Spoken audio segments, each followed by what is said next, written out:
Today we're talking about one word every creator needs to understand. Slop. Slop. It's just slop. Traditionally, slop meant a liquid spilling over the edge of a container, usually because of careless handling. But that definition wasn't enough anymore. On June 24, 2025, Cambridge Dictionary added a new meaning, and suddenly the word became impossible for creators to ignore. Slop now also means something else entirely. Internet content that is rushed, It's low effort to make, not nutritious, and consumed by the mass. careless, and painfully low in quality. And once you see it that way, you realize we're not just surrounded by slop, we're drowning in it. Why do so many of us choose to eat slop? When the fantasy world overtakes the reality one, At a time when President Trump says anything making him look bad is AI. You need to wake up and realize you're consuming slop. Slop, like oink oink, what piggies eat. The keyword here is addiction, and it's happening right under our noses.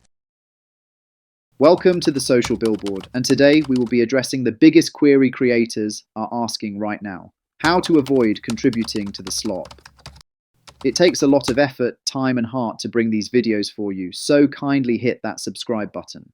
30 years ago, if you made a film, feedback was vague. You had ticket sales, a few reviews, maybe some word of mouth. When the VHS came out, you knew how many copies sold, but not whether people actually watched the whole thing. Music was the same. Artists had no idea which songs people skipped or replayed. Today we know everything, and on the surface, that sounds like progress. In reality, it's the opposite.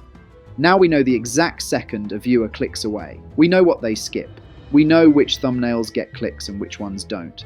Creators can see, in real time, what the algorithm rewards. And once that became visible, everyone started chasing the same signals. That's why originality started disappearing. That's why copycats multiplied. Take Mr. Beast, one of the sharpest creator minds alive. He's very open about tracking every possible metric. And it works. But it also explains why so many videos now feel identical. Hyper-fast pacing, exaggerated thumbnails, cuts every 3 seconds. It's engineered to win attention, and the system rewards it. But ask yourself, as viewers, do we actually want our brains constantly manipulated by these psychological tricks? Probably not. So why does optimisation give us the opposite of what we want?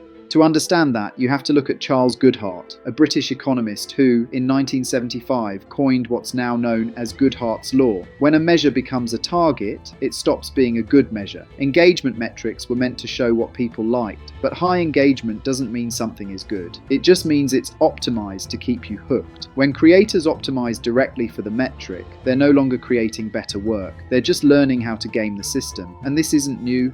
Mass production did the same thing centuries ago. Henry Ford's assembly line turned creation into repetition. Craft was replaced by volume. Quality gave way to efficiency. Hand-carved Victorian furniture turned into flat-packed IKEA. Products became disposable. Good enough to function, never meant to last. The light bulb industry even formed a cartel to deliberately limit bulb lifespan. Planned obsolescence became the norm, and over time, cheap disposable goods trained us to expect less. We stopped valuing craftsmanship. That's why, as a creator, slop should worry you more than it worries the average viewer. Because the more slop we consume, the more our standards degrade. And eventually, those lower standards start showing up in the content we create ourselves. And this is where responsibility comes in. Creators can't complain about slop while actively producing it. If you don't respect originality and craftsmanship in your own work, you can't expect the audience to respect it either. Every time you choose the safe, optimized version over the honest one, you reinforce the system you claim to hate. Avoiding slop isn't about ignoring data, it's about refusing to let metrics replace judgment. Craft means slowing down, taking risks, and trusting your taste again. Because if creators stop caring about quality, the audience won't suddenly start. Culture only improves when the people making it decide it's worth protecting. But now there's a bigger problem, a far more dangerous one. Artificial intelligence has industrialized slop. 2025 is the year this fully clicks into place. Until recently, a human was still somewhere in the process. Someone had to sit down and make something, even if they were just copying a formula. AI removes even that last layer of friction. The machine now produces the slop by itself. Before, we were drowning in slop. Now, we're being flooded by it every single day. And it's only accelerating. We've entered an absurd loop where algorithms create content purely to satisfy other algorithms, so that those same algorithms will push it back to us. In many cases, there's no human judgment left at all. This is the slop machine perfected, and it's easy to treat slop like a meme. Something annoying, maybe ugly, but ultimately harmless. That's a mistake. A world dominated by slop doesn't just lower quality. Over time, it changes the direction of our culture and quietly erodes creativity itself. There's a perfect metaphor for this. Almost a decade ago, researchers pointed out that modern humans have smaller jaws and more crowded teeth than our ancestors. Not because we're weaker, but because our diets are softer. We don't chew the way humans did for thousands of years, so our jaws don't fully develop. We need braces and procedures to fix what once happened naturally. Our food became too soft, and now our content has too. Slop does the same thing to the brain. When everything is easy, fast, and pre-chewed, our ability to focus, imagine, and think deeply starts to weaken. And this damage isn't coming from platforms or AI alone. We're complicit in it. We've already seen this before. Screens made it easier to watch than to read. Over time, reading stopped feeling necessary. In the US, reading as a hobby has dropped by around 40%. That looks like a statistic, but it's actually a cognitive shift. Studies show the average American adult now reads at the level of a 7th or 8th grader.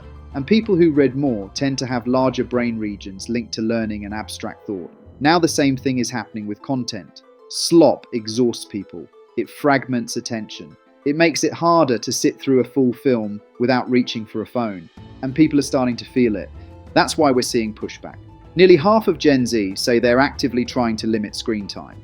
2025 has already shown a decline in total time spent on social media. And here's the final irony of it all. We now hire humans to make AI-generated slop feel more human. And now human beings are literally being hired to make AI slop look less sloppy. So how do creators avoid becoming part of the problem? It starts with accepting that not everything needs to be optimized. Data can inform your work, but it shouldn't dictate it. The moment you create for the metric instead of the idea, you've already compromised the craft. Sometimes the best decision is the one the dashboard can't justify. Letting a moment breathe, keeping a scene longer than retention graphs suggest, trusting silence instead of stimulation. And finally, respect the audience. People aren't stupid, they're overstimulated. When you treat viewers as humans instead of attention units, they feel it. Avoiding slop isn't about being anti-technology or anti-AI. It's about choosing intention over automation, judgment over imitation, and meaning over momentum. Because culture doesn't decay overnight, it erodes when creators stop caring enough to resist. And this is exactly where intention has to replace noise. If creators want to escape slop, they need feedback that rewards alignment, not cheap engagement. That's where platforms like the social Billboard come in.